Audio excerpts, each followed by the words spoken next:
প্রতিদিনই দেশের কোনো না কোনো সীমান্তে বিতর্কিত কর্মকাণ্ড করছে ভারতের সীমান্ত রক্ষা বাহিনী বিএসএফ। কখনো বাংকার নির্মাণ, কখনো বেড়া। সীমান্তে বিশেষ যন্ত্র স্থাপনের অভিযোগ ভারতের বিরুদ্ধে। এসব নিয়ে সীমান্তে চলছে উত্তেজনা। বাংলাদেশের উত্তরাঞ্চলীয় লালমনিরহাট জেলার পাটগ্রাম সীমান্তের দৃশ্য এটি। কাঁটাতারের বেড়ার বেশ কয়েকটি জায়গায় দেখা যাচ্ছে কাচের বোতল ঝুলিয়ে রাখা হয়েছে। স্থানীয় এবং বর্ডার গার্ডস বাংলাদেশ বলছে বিএসএফ সদস্যরাই ওই কাচের বোতল ঝুলিয়ে দিয়ে গেছেন।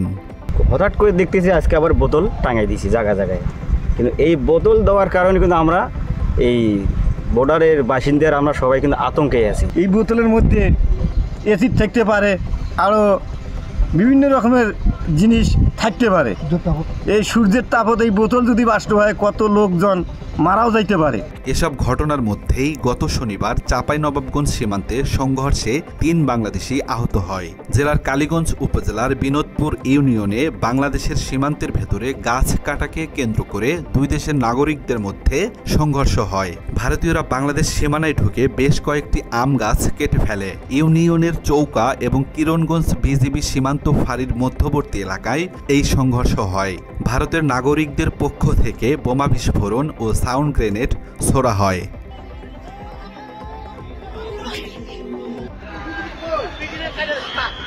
অভিযোগ রয়েছে ভারতীয় সীমান্তরক্ষী বাহিনী বিএসএফ এর সহায়তায় ভারতীয় নাগরিকরা উস্কানিমূলক এসব কাজ করছে। বিএসএফ সাউন্ড গ্রেনেড ছুড়ছে। পরে বিজিবি ও বিএসএফ এর মধ্যে পতাকা বৈঠকে বিএসএফ ঘটনার জন্য দুঃখ প্রকাশ করে। নিশ্চয়তা করতে চাই বাংলাদেশের জনগণ এবং বিজিবি আমরা প্রস্তুত আছি। সীমান্তে জনগণ আমাদের যেটা নিশ্চয়তা করলো ভবিষ্যতেও আমাদের থাকবে। বিজিবি আমরা দিনরাত প্রস্তুত আছি। আমরা ইনশাল্লাহ যে কোনো পরিস্থিতি আমাদের বিজিবির কন্ট্রোলে আছে এবং বিএসএফ এর পক্ষ থেকে দুঃখ প্রকাশ করা হয়েছে। এই যে গাছগুলি কাটা হয়েছে এটা অন্যায় হয়েছে এবং তাদের পক্ষ থেকে তারা এটার ব্যবস্থা নেবে। চলমান পরিস্থিতি নিয়ে স্বরাষ্ট্র উপদেষ্টা বলছেন, রক্ত ঝরলেও সীমান্ত সুরক্ষিত থাকবে। এই সাইডে কেউ কোনোদিনই আসতে পারবে না। আমরা যতদিন বেঁচে থাকি আমাদের রক্ত ঝরবে, কিন্তু সীমান্ত সুরক্ষা থাকবে। এসব ঘটনায় ঢাকায় ভারতের হাই কমিশনারকে পররাষ্ট্র দফতর তলব করে। দিল্লিতেও বাংলাদেশের ডেপুটি হাই কমিশনারকে তলব করে দেশটির পররাষ্ট্র মন্ত্রণালয়। মূলত পরিবর্তিত পরিস্থিতিতে বাংলাদেশকে চাপে রাখতে চায় ভারত। এই কারণেই বারবার তারা সীমান্তে উস্কানিমূলক কাজ করছে।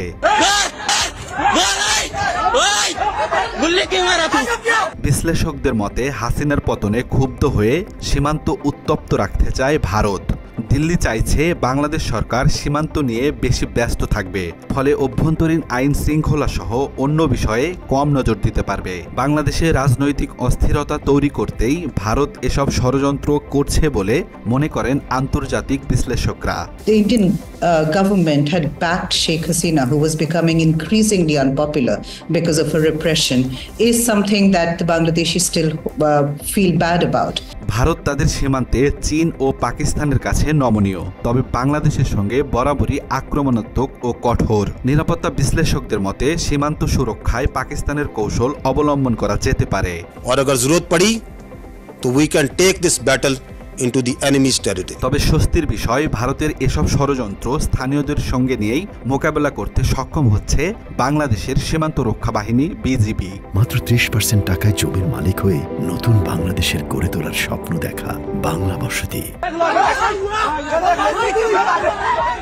বিশ্লেষকরা বলছে সীমান্ত সুরক্ষায় প্রতিরোধ ও রাজনৈতিক ঐক্যের পাশাপাশি ভারতের বিরুদ্ধে আন্তর্জাতিকভাবে চাপ বৃদ্ধি করতে হবে। এই ক্ষেত্রে সহায়তা নেওয়া যেতে পারে পাকিস্তানের। আব্দুল্লাহ শেখ, বাংলা এডিশন।